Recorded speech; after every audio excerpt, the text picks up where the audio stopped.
நல்ல ஃப்ளஃபியாக சாஃப்டாக வெண்ணிலா sponge cake டேஸ்ட்டாக வீட்டிலே எப்படி பண்ணுறதுன்னு பார்க்கலாமா?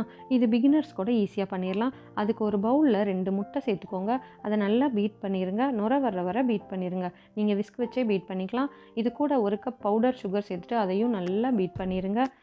இப்போது இதில் 1/4 கப் பட்டர் அல்லது எண்ணெய் சேர்த்துக்கோங்க. நான் பட்டர் சேர்த்துக்கிறேன். க்ரீமியாக வர வர பீட் பண்ணிடுங்க. 1/4 கப் பால், 1 டீஸ்பூன் வெனிலா எசன்ஸ் இது கூட சேர்த்துட்டு எல்லாத்தையும் ஒரு தடவை நல்லா பீட் பண்ணிடுங்க. ட்ரை இன்க்ரீடியன்ட்ஸ்க்கு 1 கப் மைதா, 1 teaspoon baking powder, 1/4 teaspoon baking soda, கொஞ்சமாக உப்பு சேர்த்துட்டு சலிச்சு விட்டுருங்க. எல்லாத்தையும் சலிச்சு சேர்த்துட்டு கட் அண்ட் ஃபோல்ட் மெத்தடில் கலந்து விட்டுருங்க. ரொம்ப மிக்ஸ் பண்ண வேணாம்.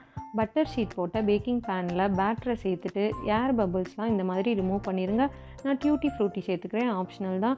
ப்ரீ ஹீட் பண்ண அவனில் 180 டிகிரி செல்சியஸ் 30 மினிட்ஸ் பேக் பண்ணி எடுத்திங்கன்னா சூப்பராக ஃப்ளஃபியாக வெனிலா ஸ்பாஞ்ச் கேக் ஈஸியாக வீட்டிலே பண்ணிடலாம். நீங்களும் இந்த மாதிரி ட்ரை பண்ணி பார்த்துட்டு கமெண்ட் பண்ணுங்கள்.